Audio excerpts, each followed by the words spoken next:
now hand to David Mendoza to introduce our speaker. David. Thank you. I wasn't aware I was actually making the introductions, but thank you anyway. Saul Marks is, as anyone who watches BBC will know, is a probate researcher, and I have to say I was especially interested in this because I have a very slight experience on the BBC's Who Do You Think You Are and an equivalent. New Zealand program. Probate research is obviously quite different from what most of us are doing because they need to operate very much faster than us. And so I was just very interested and very grateful that Saul would agree to speak with us today and to share his experiences and hopefully give us some tips. So, Saul, thank you very much. If you'd like to unmute, the floor is yours. Brilliant. Thank you very much, both to Lee and to David. Right. Well, thank you all for turning up. This is there are some names here who I know. Names here as Phil Shapiro. There's a name I know very well.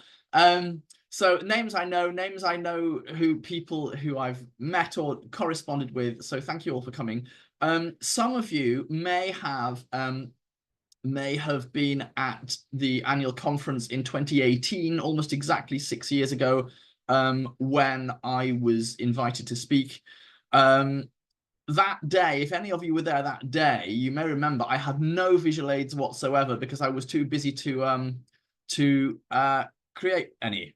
So I've, in the last about 36 hours before Shabbos, and then when Shabbos went out last night, I spent most of yesterday evening creating a PowerPoint. So today's talk is basically that talk updated a bit and now with some visuals. So let's hope they go okay. The only thing missing from today's rendition of that is that on that day, if anybody might remember, my dad was there. And it was the only time that any of my family ever attended any of my talks, and he sadly passed away in COVID. So yes, he was. I was watching the video of my talk, or the beginning of it, last night, and I introduced him and made him stick his hand up, and can't do that today. Right. Okay. So let's find the PowerPoint on here. I think if we press F5. Oh no, hang on. We have to go back to here first. Sorry. Let's go here and share, and that one share, and then can we go F5? Now let's try F5. There we go. Hopefully that's good enough. I want to get rid of that thing up there. I'd like to get rid of that, but that's all right. We'll manage with that. Okay. Can you make it full screen? That's what I've. Well, it's full screen as far as I can see it. Okay. Yeah, we can see the slides on the left-hand side and the first slide, which is okay. But if there should be a little. It looks like you're running a slightly older version of. Yeah, there's a tiny icon just above the word "draw" in the bottom left-hand corner. That's it. If you click that, I think it goes full screen. I thought that was the same as pressing F5. It's what I normally do. Is that any better? No, but okay, let's go with it, and we'll do our best. I don't know why that isn't going full screen, but I'll let you know if we get stuck on the first slide there. It's yeah, it's completely full screen for me, and you guys are all down the right-hand side. I'm trying to get rid of those. Right, okay. So what have we got today? We've got various bits and pieces. An introduction to me, first of all. So my parents were from Chiswick and Brondesbury. Are you on the, sorry, Saul, are you on the second slide about me now? Yes. Okay, so it looks like it's not advancing. So I think what's happened is you've shared sort of the base, but not the full screen. If you want to stop sharing and share your whole screen rather than one application, then I think we'll see what you should see. Hang on. So if you go to the green share Yeah, arrow, yeah. And then where? and then pick the top left-hand corner, which says something Entire like screen. Yeah. And then press, and then go here and press F5. Is that yay, better? that's better. Yeah. Wonderful. Fantastic. Right. Okay. So if I go there, that should now say about me. It does. Brilliant. Okay. Right. We can start again then. Right. Okay. My mum was from Chiswick. My dad was from Brondesbury, Kilburn, Willesden area. They married in 1967 in Brook Green Shul, which many of you will remember. I'm afraid I don't. They moved first to Peterborough for a few years, and then my dad got a job in Liverpool with a big employer called Plessy Telecommunications as a personnel management person. So for those of you where geography isn't your strong suit, here's where we're looking at. There's an enlargement of it. Liverpool's obviously on the northeast bank of the Mersey. There's a nice peninsula of land, which includes Birkenhead there between Liverpool and Wales, and that's called the Wirral, where my good friend Linda Tragan and others come from. So I was brought up in Little Sutton, which is down here, which even for Liverpudlians seems like it's on Mars. A bit less far away than Mars is Wallasey, where I live now with my wife and 2 children. So yes, the Wirral is my home, and it's about a quarter of an hour into Liverpool city centre in the car. Right, so I've been a member of Liverpool Old Hebrew Congregation, which looks like that. I'm sure many of you will recognise it. I've been in the choir since I was 12. I was bar mitzvah there, married there. I was a warden there for 17 years, chairman there for 4 years, and I've spent plenty of time digitizing records. So we have all our marriage records from 1817 to date, all digitized by what the bride had for breakfast. We've got burial records, but Phil Shapiro's fine workers superseded all that. We've got birth registers and all sorts of things, which I've tried to digitize over the years. I'm going to segue into a shameless plug here. The congregation is 250 years old. The building is having its 150th anniversary celebrations this year. It's one of only 3 Grade 1 listed buildings, shul buildings in the country. We have a big tours program. We have about 160 members. But the problem is that our insurance premium is £3,000 a month.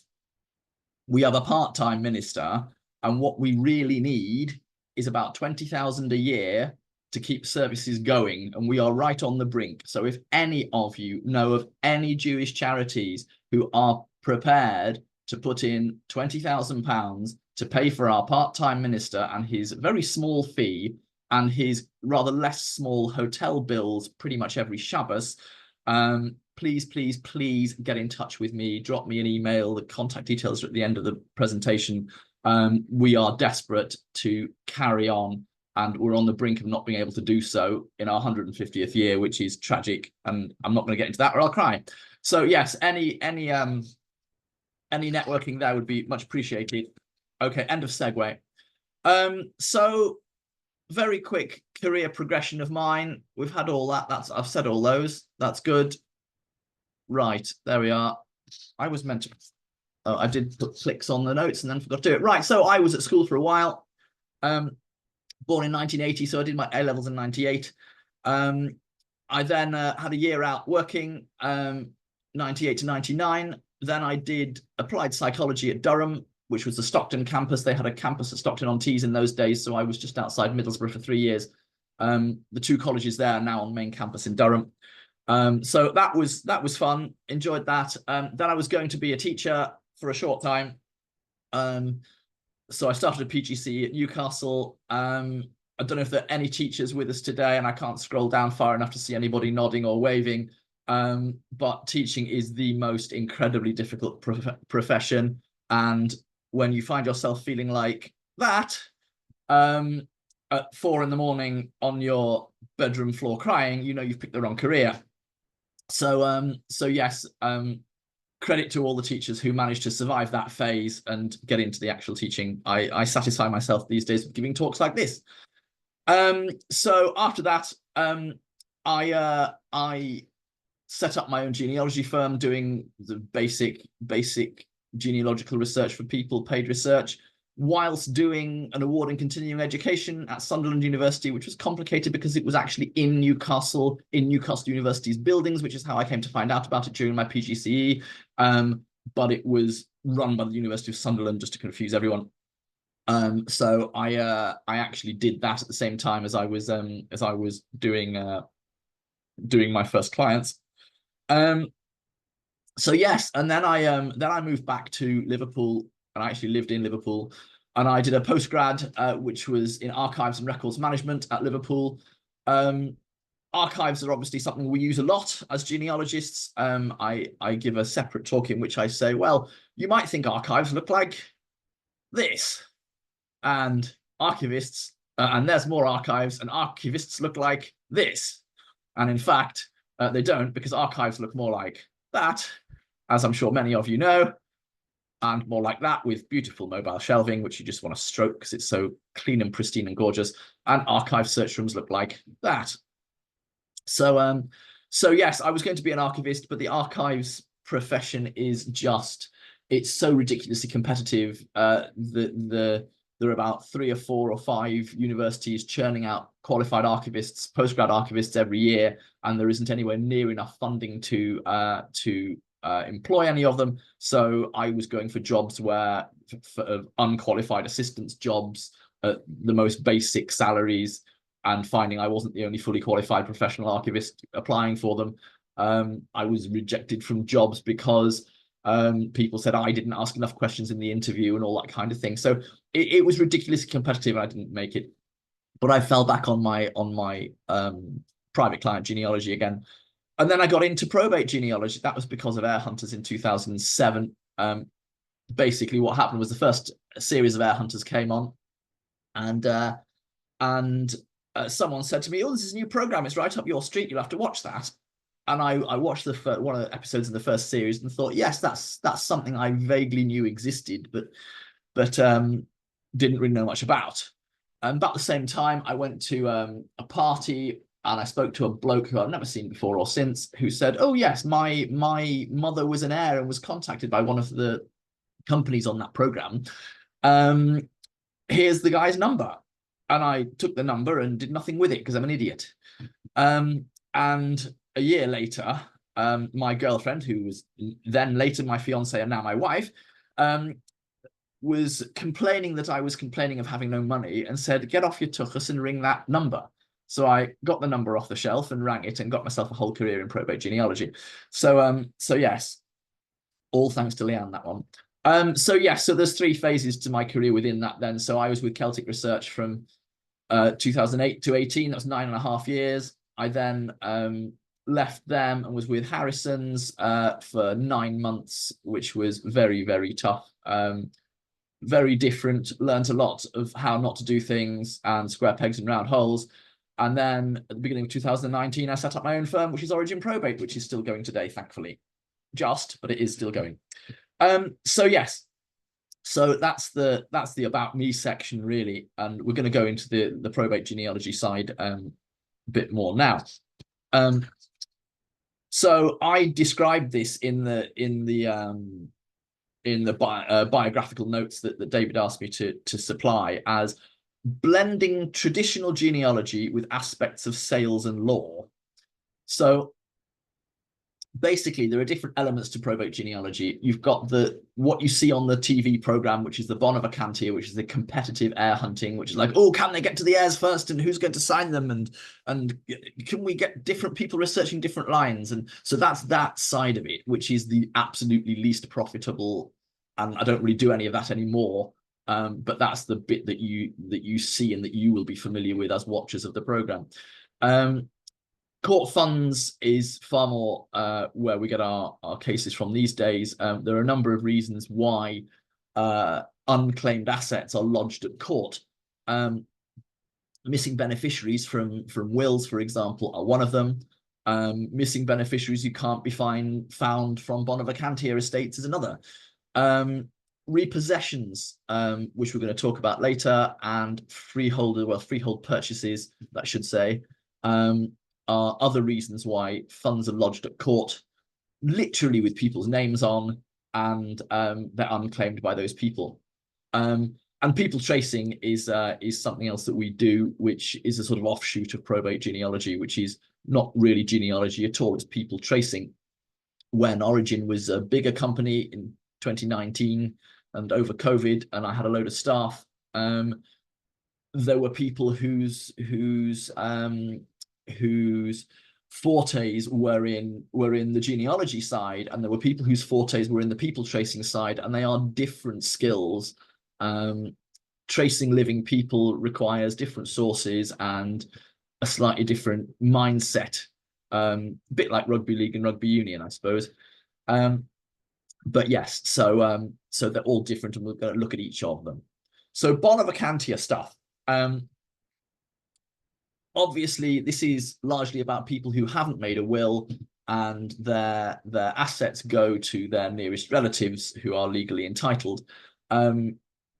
Obviously, the program makes a big thing of that at the beginning of each episode, but the thing here to remember that sort of tricks a lot of people is common law marriage, in that there isn't one, and a lot of cases end up on the Bonavacantia list because the deceased is someone who's, you know, been happily with someone for 20 years or 30 years or whatever, never married their partner, and it turns out that the partner isn't entitled, and that often leads to all sorts of recriminations and arguments and things. But ultimately, if you're not married to the person, they don't automatically inherit everything. So if you think about tying the knot, tie it. So yes, so people who then don't make a will and assume it's going to go to their partner.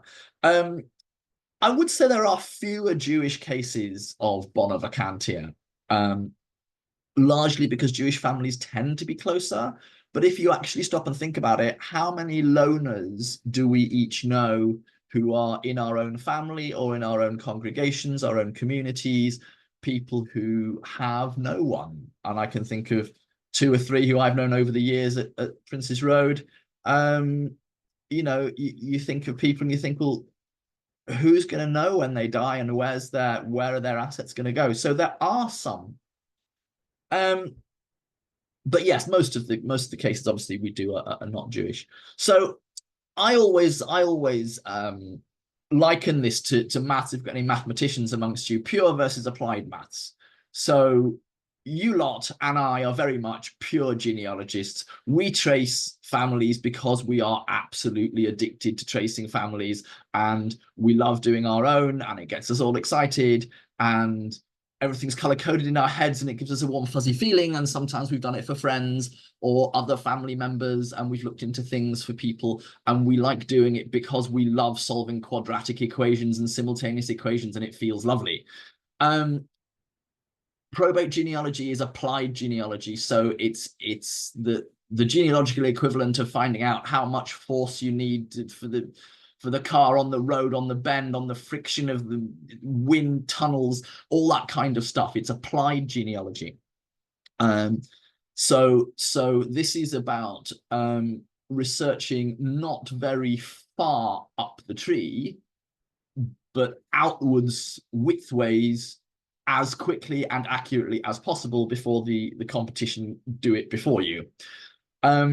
So within this, there are 3 elements. So you have the research and the tracing stuff, which is using things like FreeBMD, the GRO, censuses, that kind of stuff, and people tracing tools. So that is the skill under pressure, starting off with the deceased's name, date of birth, date and place of birth, date and place of death, sometimes not always accurate.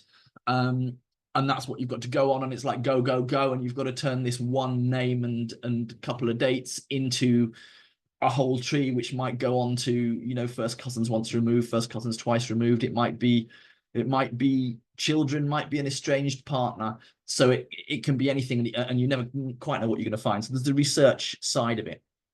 there's the contact. So once you've found the heirs who are entitled to inherit, you've then got to ring them up. And you're ringing them up cold calling. So this is where the sales element comes in.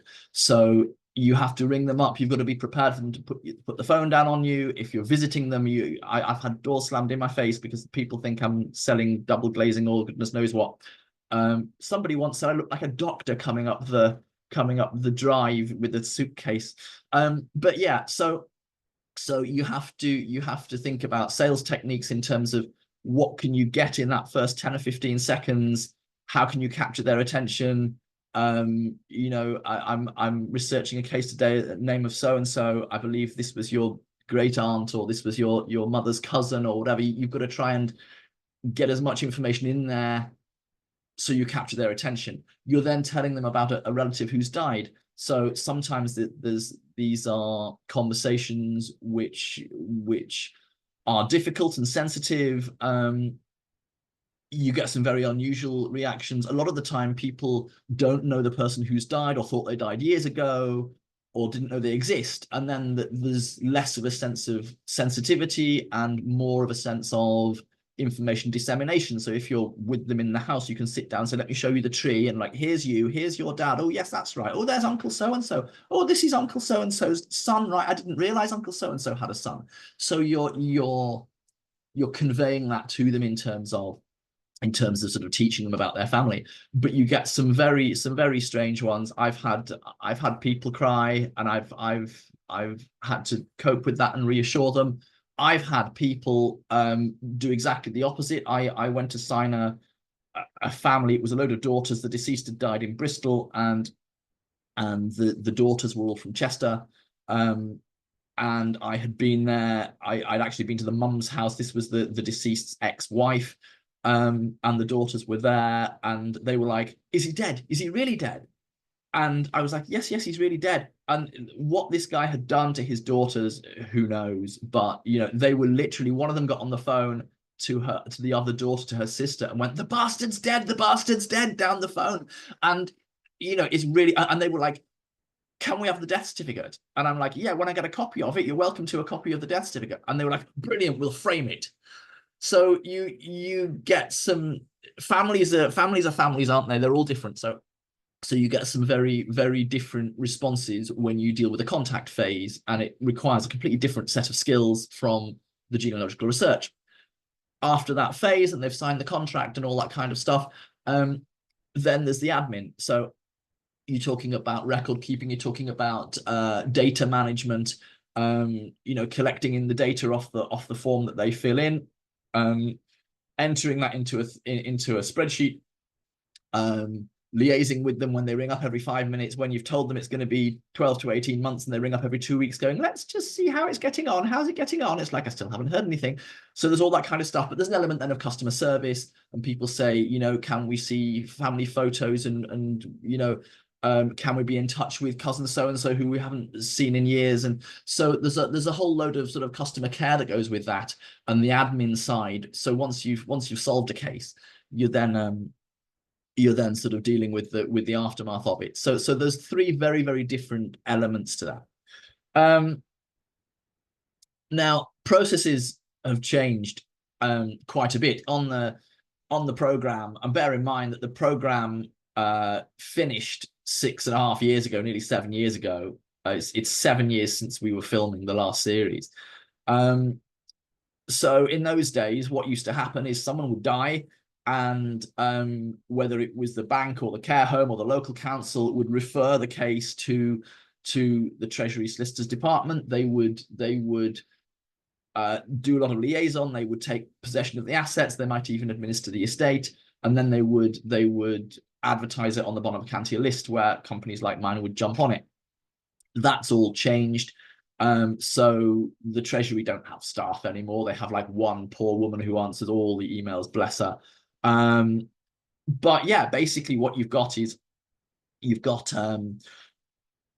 Treasury solicitor acts as a notice board. So a local council say so-and-so's died in a care home. What the Treasury says is, you keep the assets, don't want to know anything about the assets, we'll just stick it on the thing.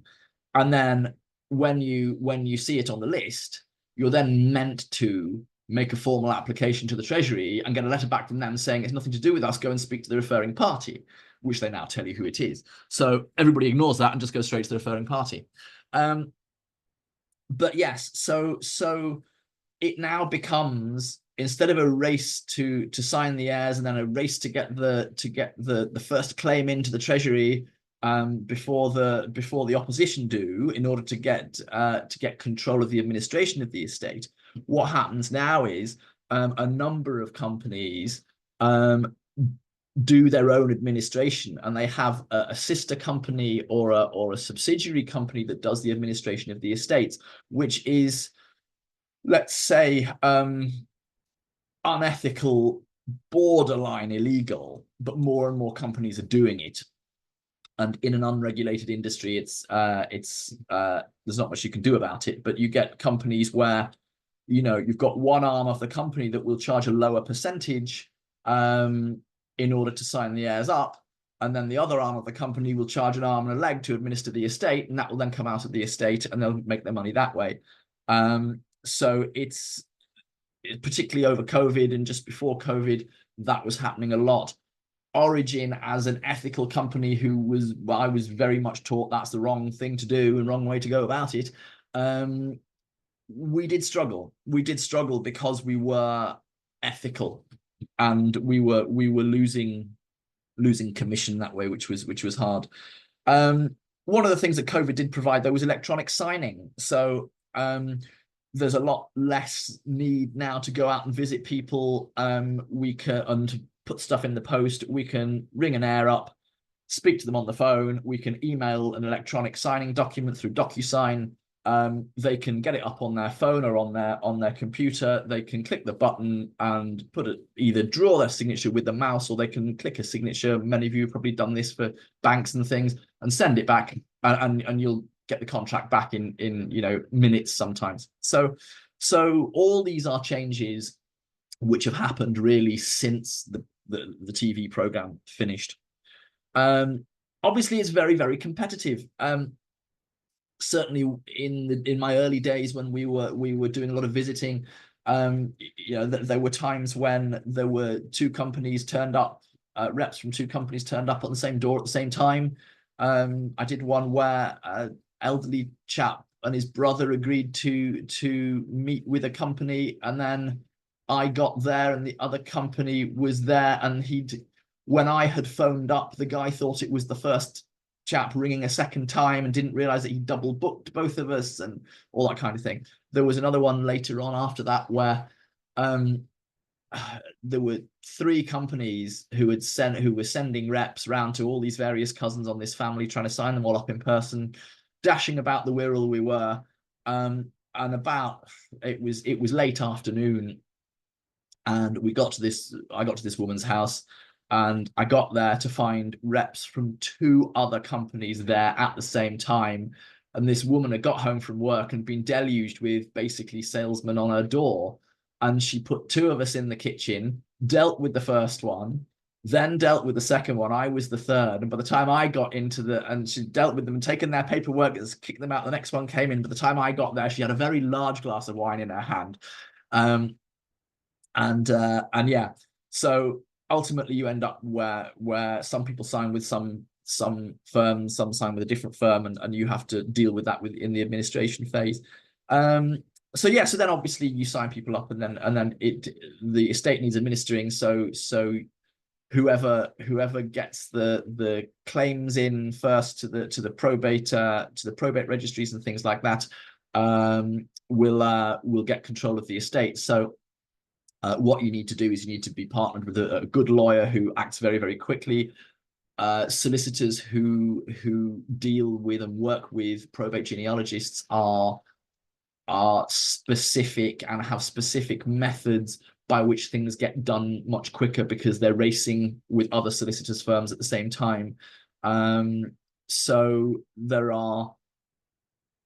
you don't just choose any random solicitor's firm. You have to choose a solicitor's firm who has a bit of background of doing things a certain way and at a certain speed, with prioritizing certain things. So yes, obviously Heir Hunters is where you will have seen me.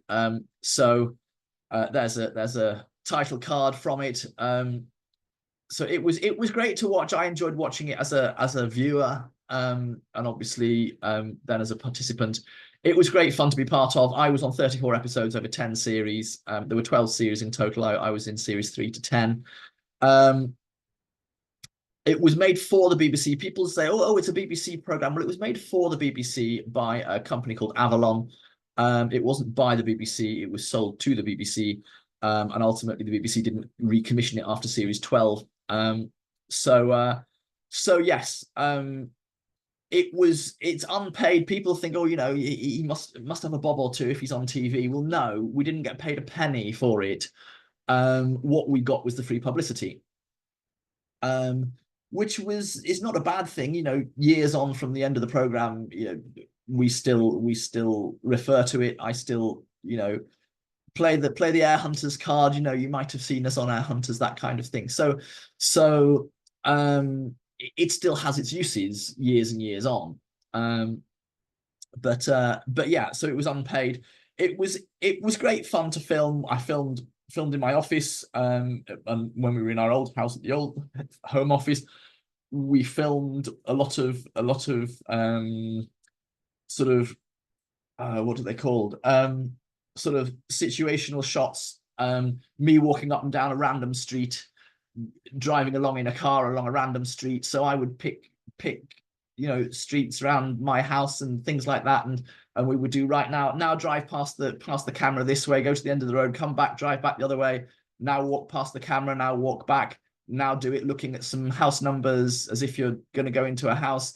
So lots of establishers, that's the word I wanted, lots of establishers.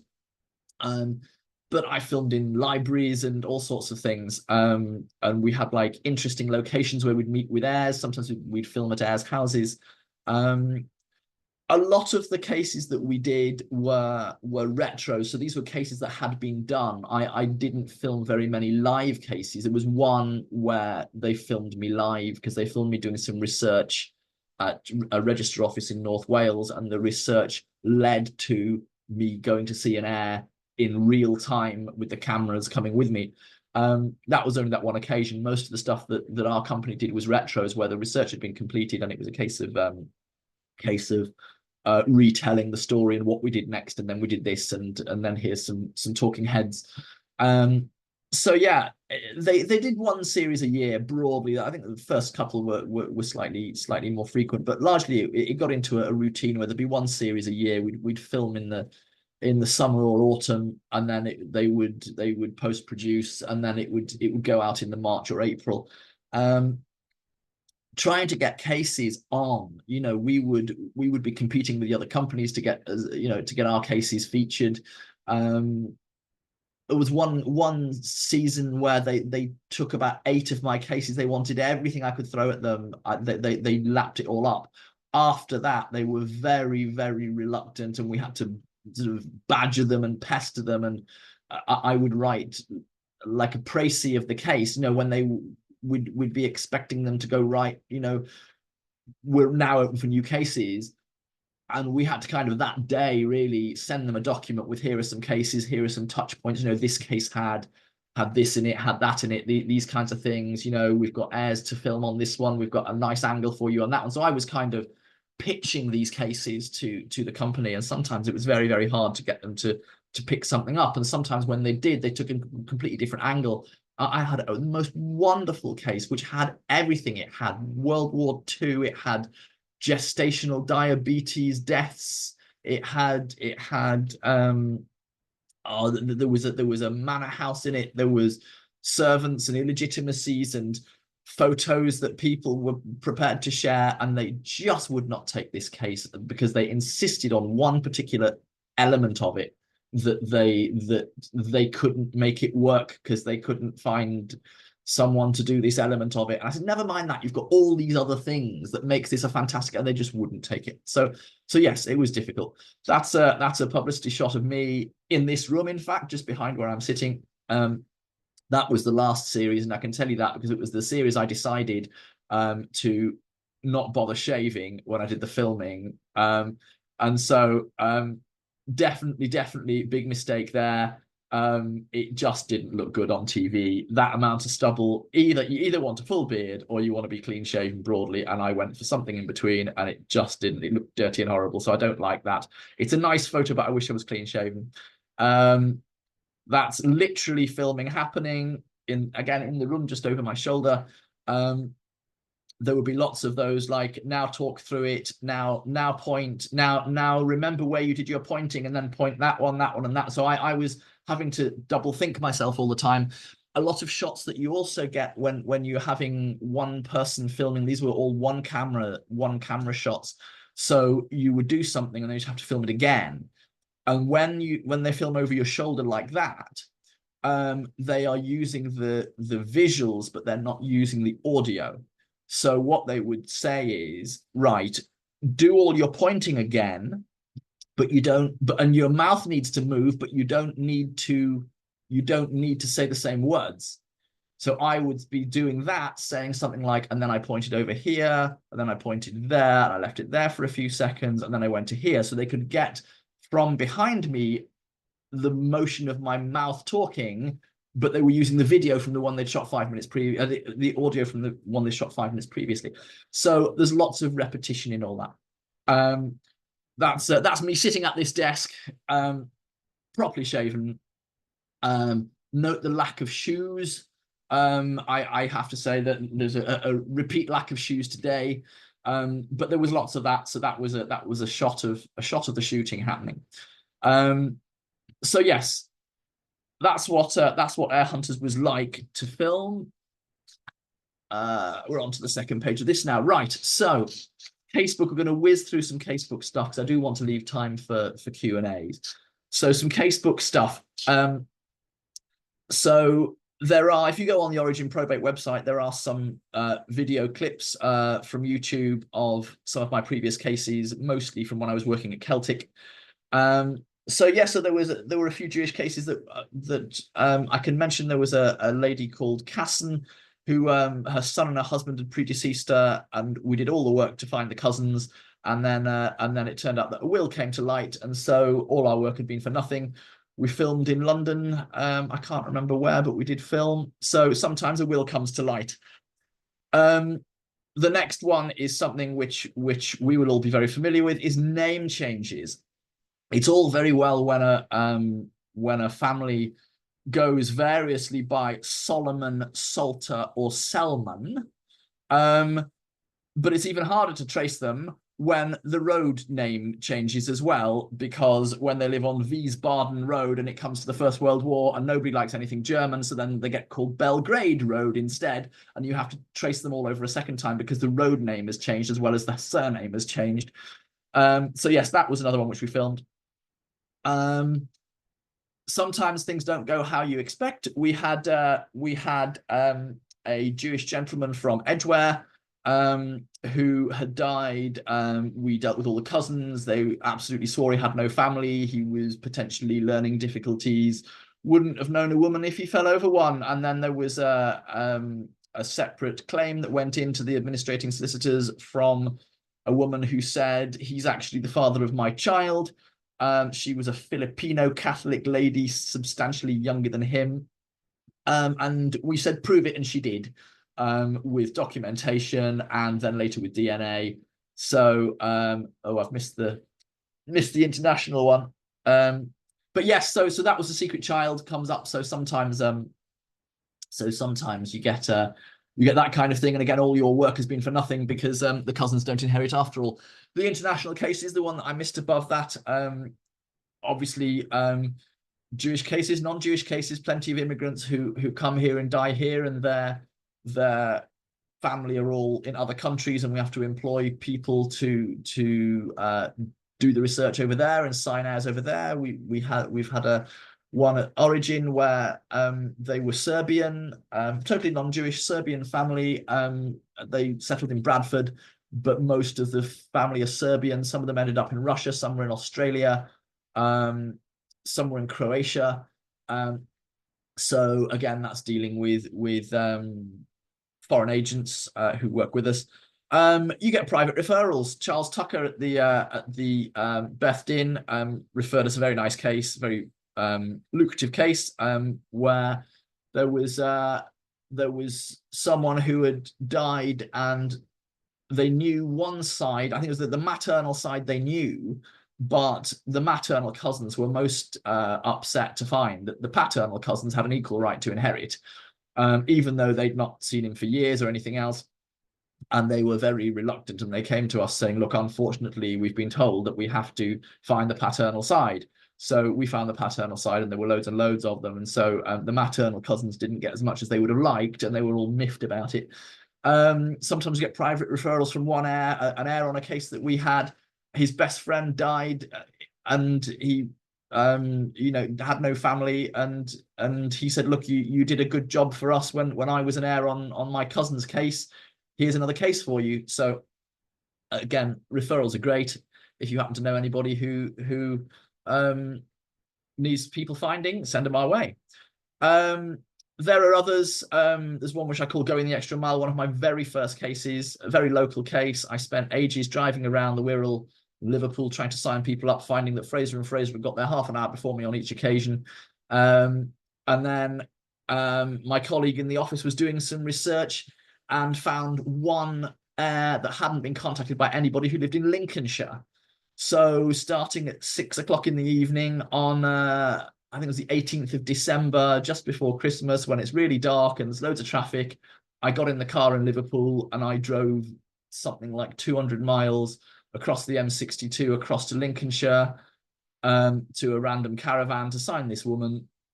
Had a drink, turned around and came back again. Sorry, pardon the phone. And got back about 3 something in the morning, having driven about 400 miles round trip. So yes, that was seriously going the extra mile. There was the one with the caravan where the Treasury said, oh yes, the deceased has got a static caravan which sells for about 200,000. So expecting the case to be that the estate to be worth about 200,000. Turns out that the caravan was in awful condition and had to be sold for scrap. The plot on which the caravan stood had been reclaimed by the caravan park, and we'd told all the heirs that it was worth this much because we'd been told by the proper legal people it was worth this much, and it turned out to be worth nothing, and the heirs were not very pleased about it. There's one which I call It's My Money. That was a case where a woman died and she left a son who was going to inherit everything. He, not understanding how the world works, he and his wife simply took the mother's credit card and withdrew money at 200 quid a time at 3 in the morning each time to try and get the money out of the account because he was the only heir. Turns out she owed a load of debts to various people, and he was actually stealing from the estate. So we had to say, no, what you've actually done is a crime, give it all back. There was another one, proper Broigus, where we were contacted by an anonymous tip-off with a code name to say, if you look at this, if you contact so-and-so, you will find that her father has recently died and her brother is trying to con her out of her share of the estate. You may want to get involved. And we did. So yes, that's the Broigus to pretty much end all Broiguses. I'm going to cut the last 2 short because I want to get to the end to allow Q&As. We're not going to talk about tough competition. We've talked about that. I will talk about some of the houses. People assume an estate involves a property. It usually doesn't. An estate is usually a bank account or 2, and if you're lucky, maybe some shares. Rarely does an estate include actual real estate property. A Bonaventure house is like no house you have ever been in. That is the kitchen of the worst house I was ever in. That yellow wooden chair in the kitchen was where the deceased slept. She was someone who had been hidden away by her parents for many years. She was deaf, partially deaf, possibly again learning impaired. She was squirreled away from society like Boo Radley in To Kill a Mockingbird. Her parents died. Her siblings had moved away. 1 or 2 of the neighbors occasionally looked in on her. you couldn't get through the front door. You had to go around the back. The place stank of urine and mold, and you just wouldn't believe that any human could ever live like that. I've got videos from that house, and it absolutely chills you to the bone that any human could be allowed to live like that. She had money that was, the house was hers, because there was nobody else left to leave it to, and it was a nice house. It would have been. She had benefit money in cash. We found about £10,000 just in cash in the front room in little brown envelopes, that when she'd gone to get a gyro check or whatever. Here's another one that's also a kitchen of an abandoned house. That one, the deceased died about 10 years ago. He went into care for the last little while. We sold the estate and sorted it, but the house didn't belong to him. The house belonged to his brother, and his brother died 20 years ago in America, leaving a very complicated legal situation. That house, that kitchen still looks like that today. It turns out that the chap who lived there had an illegitimate daughter who has inherited the estate, but the house doesn't form part of the estate. We cannot find who is the legal owner of the house, and the house is sitting there looking like that. But that was someone's kitchen as well. So yes, right, court funds. This is a great story. You'll love this one. As researchers, this is a good one. So missing beneficiaries. Sometimes you get wills and people can't find one of the beneficiaries, and the funds get paid into court. So here is the beginning of a will of a woman named Rosalie Beatrice Laidlaw Becker, who lived in Doncaster. Draw your attention to the last couple of lines. What it says is she gives all of her estate to her friend Violet Vine, or if Violet shall die in my lifetime, to Wendy Earl, who will soon be moving to Hilbury the Mount in the county of Chester, which is about as vague as you can possibly get. Now, bear in mind, this will was made in 1960. Rosalie Laidlaw Becker was born in 1898. Violet Vine died in 1978. Rosalie outlived her, and she died on the day of the Hillsborough disaster in April 1989. So nobody could find Wendy Earl, who in 1960 will soon be moving to Hilbury the Mount in the county of Chester. Now, Cheshire is a big county. There's lots of streets called the Mount. Anyway, it was a long, complicated piece of research. What we found was, here is the electoral roll for a street called the Mount in Heswell on the Wirral, not far from where I live. Here are a couple called Earl, who are registered voters at a place called Hilbury. It turns out Mark W. Earl and his wife Edna were committed Methodists. Mark was a Methodist minister, and we found him in a newspaper cutting. It's complicated, but he was a missionary in China, and he sent for Edna. He married her there, and Wendy, their daughter, was born in Chengxin in 1941. And after they were interned as Japanese prisoners of war and then released, they eventually came back to England via this wonderful article about how they flew the hump, which was the flight path that has to go up and over the Himalayas. So Wendy was in the newspaper for flying the hump at the age of 3. So then we found some more documentation. This is a ship manifest of them going off to Montreal a bit later on. And we've got Wendy M. Earl, and here's her date of birth. And after that, it was a piece of cake, and we found it. So it turns out Wendy had married in 1970, had 2 children. She died intestate.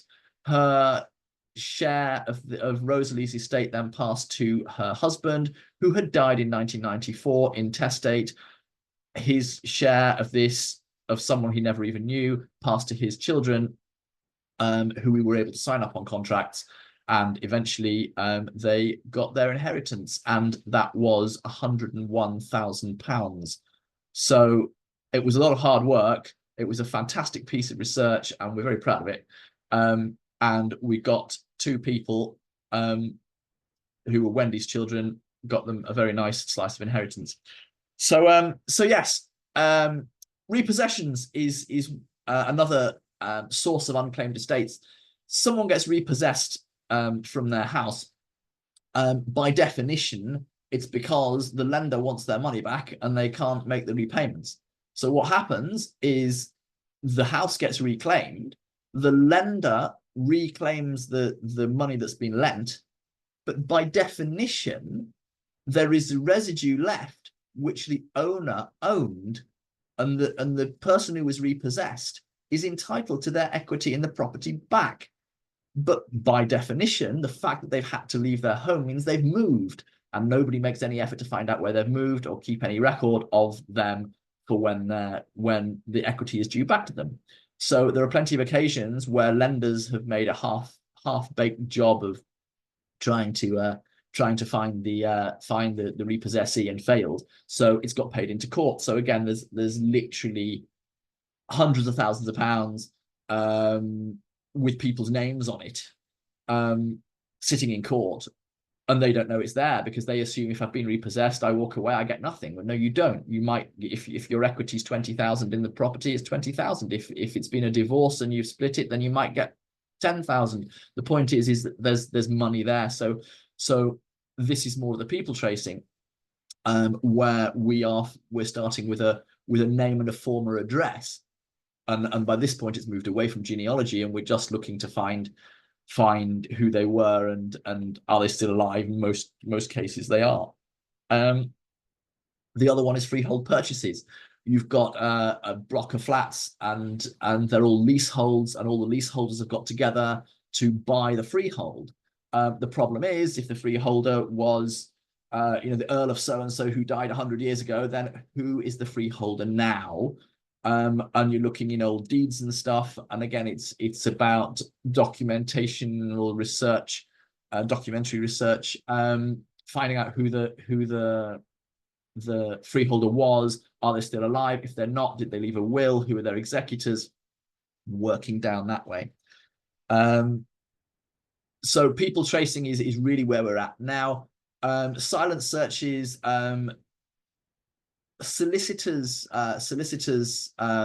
commission us to do these quite a lot. My cousins run a firm in South London. They do a lot of conveyancing work, and you get situations where a slither of land has been unregistered or has been conveyanced wrongly in the past, and you get someone who buys a property and finds that they don't own half the garden, or half the driveway belongs to someone else.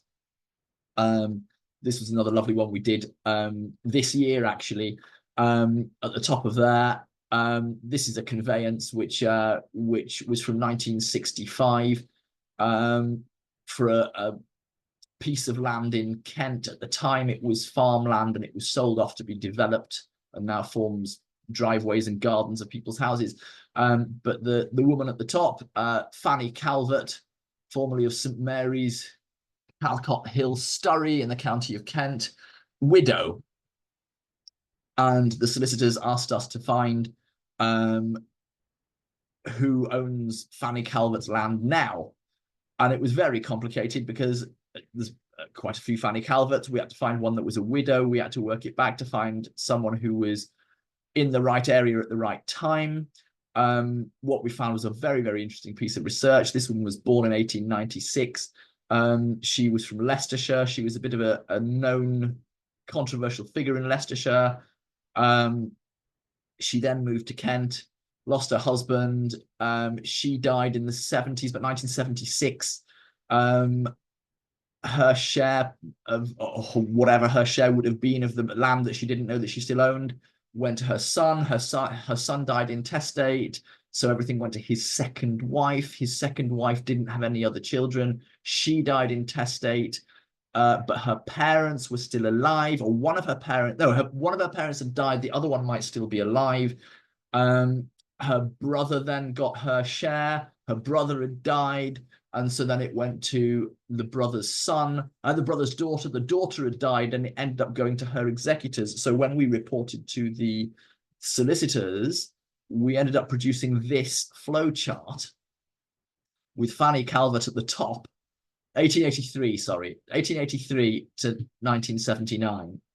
And it went to her son, and then her son's second wife, and then her parents. Now, we had an issue here as to whether her father had died before her or after her. What actually happened was we sent this to the solicitors, and they said, right, we'll take it from here, thank you. So we never found out whether the other half went back to the mother and to the second wife's niece and nephew, or whether it didn't. But it was the most complicated piece of research, again, because it was using genealogical sources like the 1939 register, like censuses, like wills, but it was about tracing where the interest in this piece of land went. The final one is letting agencies. A lot of letting agencies have people who have rented with them and then done a bunk and left them owing money. So a local firm commissioned us. They provided this list, which was at the bottom there, £44,500, and said, go off and find all these people who owe us all this money. Where are they now? Nothing to do with genealogy, pure people tracing. And we were able to provide a report on each one and say, this is where they are now. And they received a lot of this back. They were very excited and wrote sort of stern letters to each of these people, and got a lot of money back. Very final section. I do private client genealogy still. I work with my wife. We do conventional research for people, none of which you guys will need because you're all experts, of course. We do presentation files for people. A lot of people say, you know, it's my mum's 80th birthday. We'd like to do something genealogical, and you know, if they give us enough time in advance and enough budget, you know, we put together big files of lever arch files with trees and, you know, baptism certificates and all sorts of things in it, and censuses and photos, and create something very, very special. It ends up taking a lot of time, costs a lot of money, but it's something to get when you've got, you know, so what to get someone who has everything. DNA cases, we do lots of these days. I'm sure you'll all be experts in this as well. If any of you have seen Long Lost Family, which I'm sure you will have done, Ariel Bruce on that program, a lot of the work that she does is actually done by my very good friend Louise Baldock, who is not Jewish but has Jewish ancestry through an illegitimacy. She gives us cases. We have cases on our own. I'm very pleased to say that when I picked my phone up after Shabbos yesterday, we had confirmation that a case that I had been working on for 7.5 years, a DNA case, the cousin's results had come in and had proven the hypothesis, and this chap now has the identity of his father, which he commissioned us to find 7 years ago. So yes, very, very rewarding, but bloody hard work, as I'm sure you'll know. We get quite a lot of citizenship inquiries, people who are desperate to be Irish and Polish. My cousin is like, well, I need to be Polish because it's after Brexit and we're never going to get out of the country again.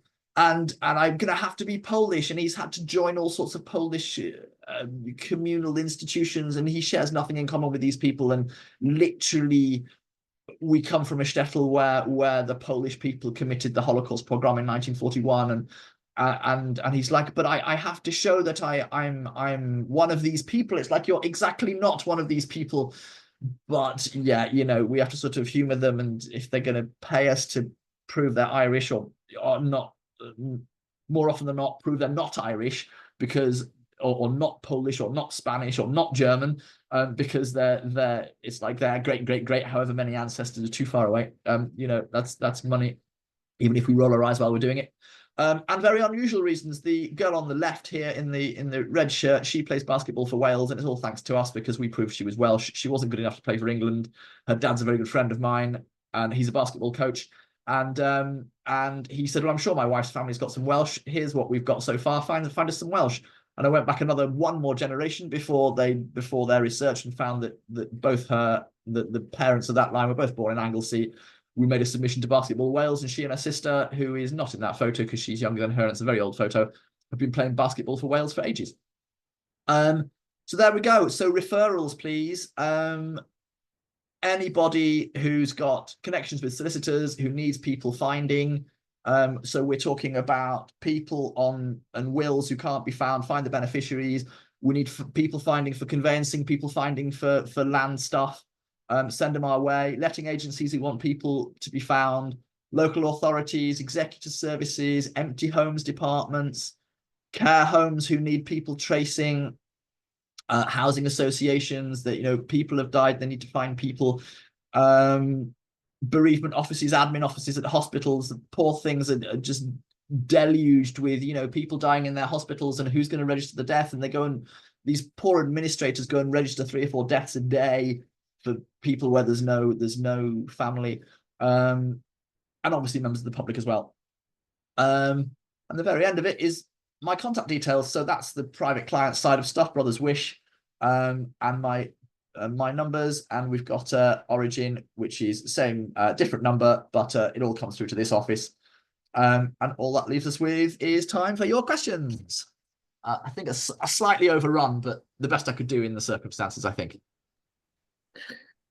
Thank you very much, Saul. I'd like to ask for a huge round of applause for Saul's presentation. Thank you. Everybody's muted, so it's a muted round of applause, but thank you. I'm not. Ah, you're not. Okay, yeah. Well, thank you very much. Okay. Is it okay if we stop sharing so we can Yes, see yes, each we other? can stop share. Your Stop share. contact details, but perhaps we could pop those in the chat. If anyone would like to ask a question, I know I have 1 or 2. Do feel free to raise your little electronic hand. If you can't find that, just raise your physical hand and I'll do my best to find you. So, just before David. that, I've just checked the chat. I've just checked the chat here. Okay. There's a fantastic message from Barry Clark, who I wasn't expecting to see here today, who is one of my favorite clients, who is one of my... Nice of you. Thank you. I wasn't interested in the subject particularly, but I wanted to say hello. That's why I came in. That's very good of you. Thank you. Today. 3 more. Wonderful. No, it's brilliant. Barry lives in America and came to Liverpool on the trail of his ancestors, and I took him to the very spot where his ancestors' house would have been if it hadn't been knocked down and replaced by a biotechnology university building. So yes, a more grateful client in 21 years of genealogy I don't think I've had. So Really? you gave me all the warm and fuzzies, Barry. Lovely to see you today. But I recommend him. Not cheap, but worth it. Thanks, Barry. So I think David has his hand up. You're not unmute, David? Great, thank you very much. That was absolutely fascinating. What I want to ask is, how do you handle when you know that somebody has emigrated over the last, I don't know, 10, 20, 30 years, but you don't know if they've gone to Europe or America or Australia or wherever? How do you deal with cases like that? In terms of finding heirs, it depends on the context. A lot of people will have family here, and it just happens that cousin so and so lives in America, and people have got their contact details, so that's easy enough. There are, as I say, people who do this work all around the world. We have professional connections with people, so if I want to find someone in Northern Europe, I have a very, very good Dutch researcher who does Belgium, Holland, bits of Germany, bits of France. She can find people, that's not a problem. I've got a very good firm in Austria who does all of Central Europe. And we share the commission with them. So we'll say, you know, this is what we need to, this is who we need to find. This is the details. This is where they were last known. And then we share the commission with them. Certainly for that line, or perhaps for a bigger chunk of it. It depends on how much of the estate that person is entitled to. Some of them our Australian agent stopped doing that work and only charged hourly rates. So we had to move to an hourly rate for him. So it depends. A lot of it also depends on the value of the estate as well. But yeah, it's using other people like us around the world, basically. Thank you. Okay, we'll go to Danielle next. Thank you very much for that. Very interesting.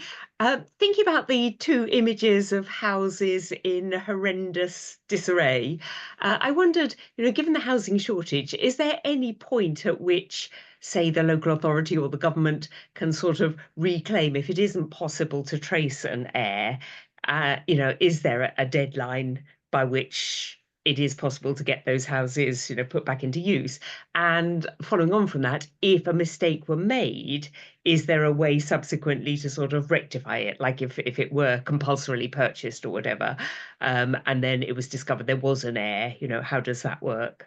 Right. Well, the main question is a question for a local government lawyer and not for me. The house that is still standing there, which is about 4 or 5 streets away from where I'm sitting.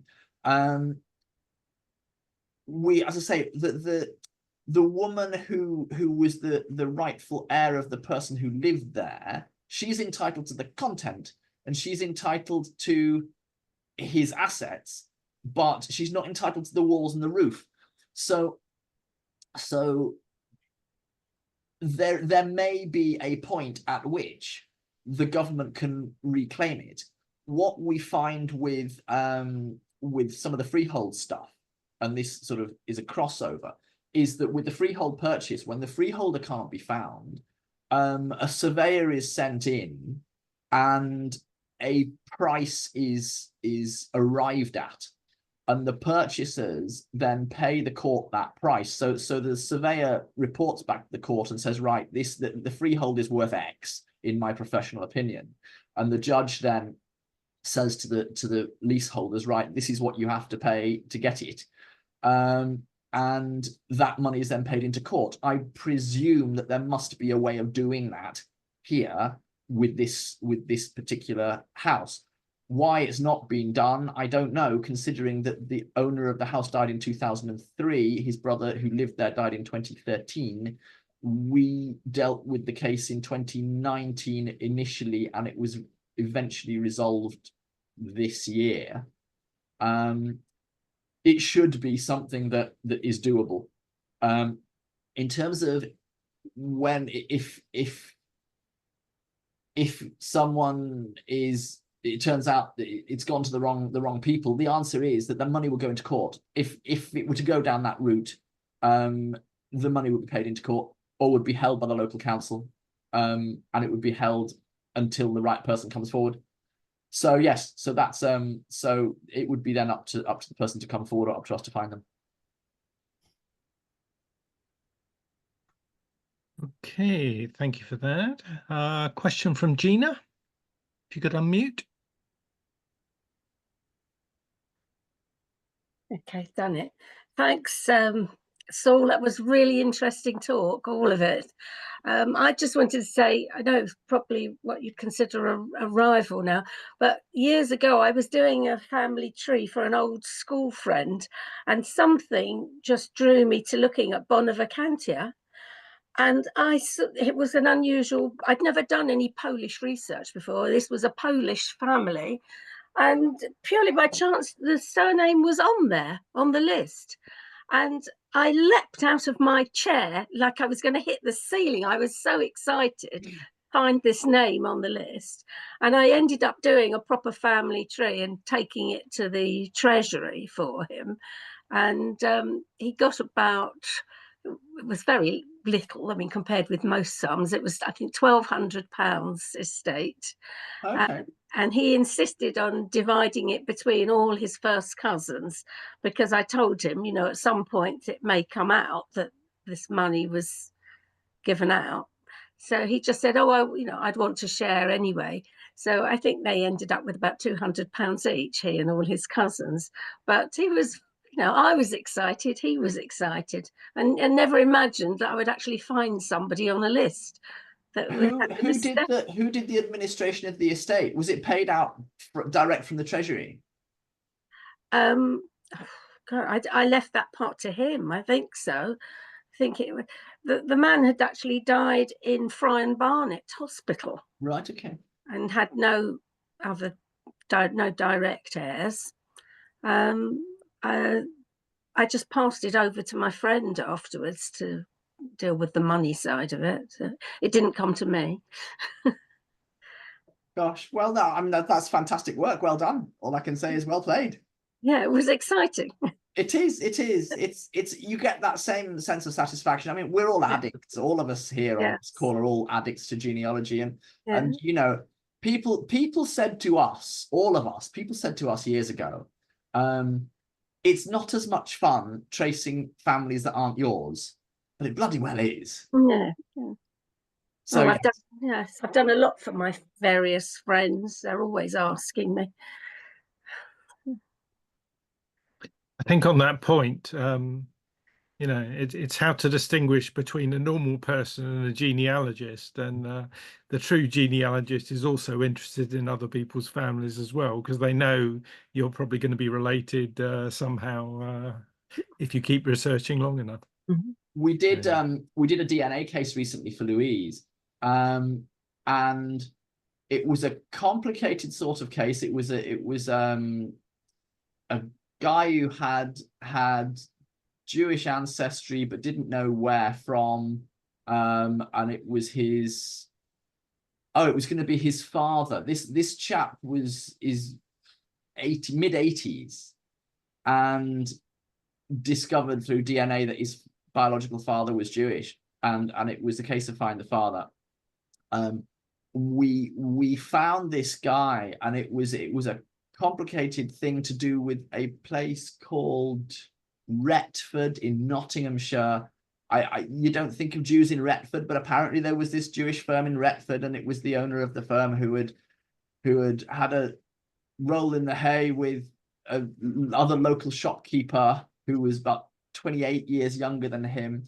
Anyway, it turns out that through the biological father, the client and I have cousins in common, because it went down the woman who married one of my grandfather's distant cousins and is on my tree. And I was like, wait a minute, Ida and Gerald, I know who they are. And it was like Ida's cousin or Ida's sister or something. And it was all very strange that the client and I actually have cousins in common. So yes, very odd. Okay, let's go to Laura next, and then we'll go to Jeanette. You could unmute, Laura. Hi, thank you very much for that. Was really interesting. I just wanted to know, because a friend asked me the other day, how do you go about finding a change of name if it hasn't been done officially? Bloody difficultly, I think. Yeah, I mean, knowing the date of birth helps. It also depends on when it was done. We subscribe to a tracing tool which costs quite a lot of money and which you have to be licensed to use, which allows us to find living people. What you sometimes find is that someone has got remarried, for example, and changed their name. So it's a non-deed poll change of name. You get the sorts of things where they will be listed under both names. As non-professionals, you won't have access to that. Electoral rolls, sometimes they will be listed in one year as something and the next year as something else, and you go, wait a minute, who's this new person? But wait a minute, they've got the same middle initial and everything. So it's a bit hit and miss. There's a lot to be said for context. When we are researching our own families and our friends' families as pure genealogists, we do it all without contacting people, mostly without contacting people, unless we're doing the geeky thing and writing to a distant cousin and going, can you tell us when your parents got married? All that kind of stuff that we've all done years ago.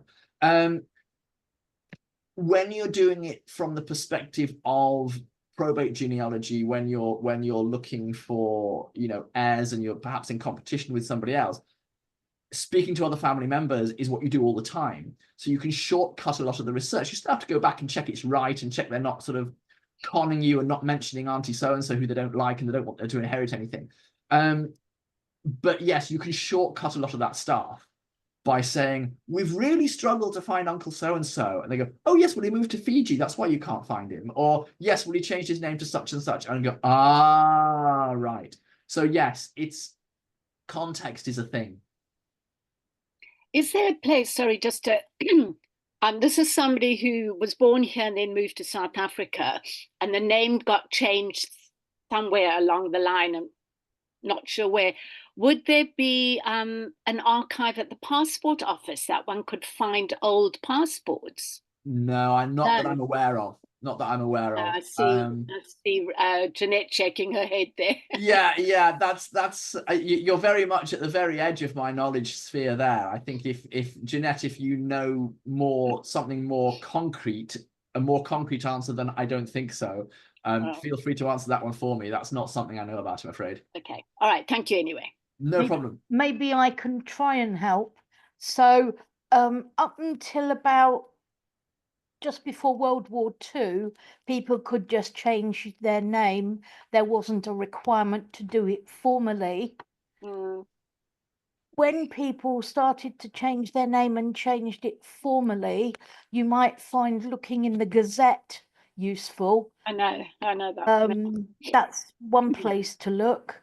Other than that, if you look at siblings and go downwards, you might come across someone.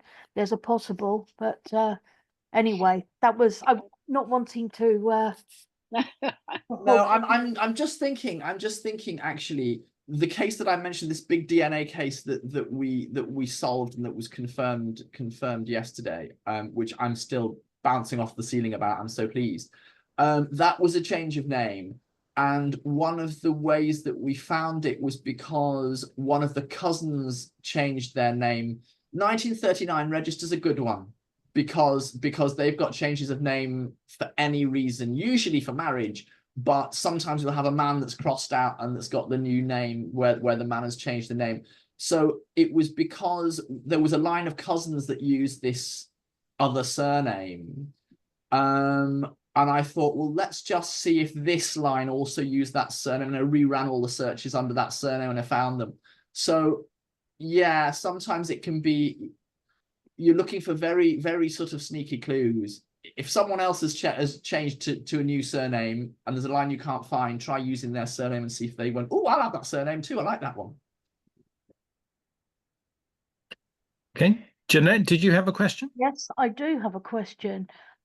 Saul, do you find yourself deluged, as am I, with lots and lots of people that want you to do research for them and don't want to pay you for it when they've approached you professionally?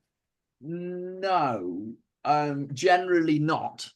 I have had clients in the past who have refused to pay, and there's some anecdotes there if anybody's interested, but they generally approach on the basis that they're going to have to pay.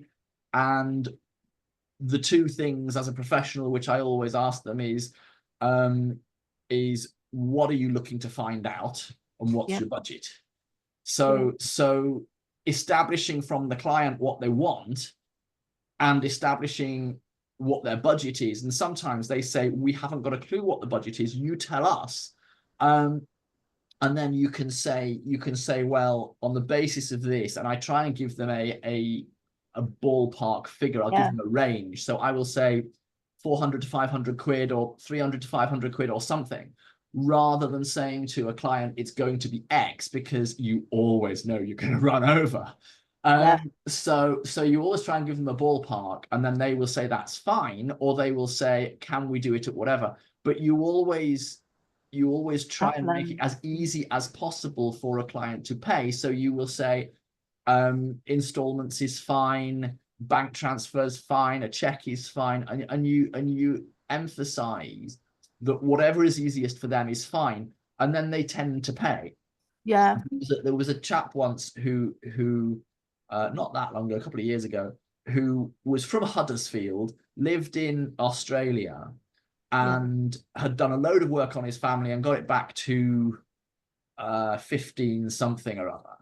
And he said, I want you to check my research. I want you to confirm that I've got it right. So it was actually my wife, Leanne, who worked on that case. And she went up and she got back to about 1790 something. And they were all from Huddersfield and all from Huddersfield. And suddenly there was a bride who was age 6 from Wakefield. And she happened to have the same name as the other one from Huddersfield. And we were like, but wait a minute. How have you, what have you, the line that goes back to 15 something is from this Wakefield line. The Huddersfield comes down here and never the twain shall meet. And why do you think this person is this person? Yeah. And said, well, because like 8 billion people have put it on their ancestry member trees. Oh, And it's like, yeah, yes, 8 billion people have copied each other and they've all copied the wrong thing. And they've not looked at it going, this can't be right. The bride is age 6 because we have her baptism record a few years earlier. And she's quite clearly a baby. She's not an adult baptism. So we had to say to the guy, I'm awfully sorry. But we can only go back this far. You know, you're only going back 200 and something years instead of 400 and something years. And he kicked off and he was very angry and shouted at us and refused to pay. But it's pretty bad. I've had about 3 clients over the years who refused to pay, and that's 21 years, near 20, January 22 years. No, that's good. I recently got involved in a large pro bono restitution project. Anybody, and I'll make an offer to all members of JGSGB who think they might want to try doing something like this, to contact me off list later. I'm helping a library in Germany via another library in the United States.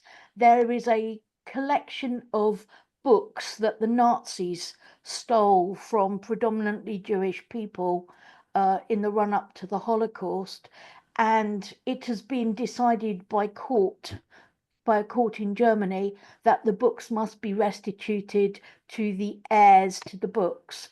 But obviously many of the owners went to the camps and there are no direct descendants. So if anybody's feeling like they're not busy enough on their own genealogy and wants to do something for the benefit of others and fancies trying to trace relatives living of the former owners of this collection of looted books, please do contact me, because if I haven't got enough to do in my spare time, I'm now doing some of that, quite a lot of that. That's brilliant. I've done that for old Sidurim and Mahzorim that I found in Shul. And it's so satisfying. It's so satisfying. Absolutely. Absolutely. Thanks. Sorry, didn't mean to no your party, as it were. Thanks. Thank you, Jeanette. Any other questions? So, don't see any hands. In which case, thank you very much again, Saul. It's been splendid, and I'll just ask for another round of applause for answering all of our questions and again for your talk. Thank you very much. It's all good. It's nice to be asked to talk, and as I say, last time I didn't have the PowerPoint. I managed to get it just about sorted out in time today. So no, it's been great fun.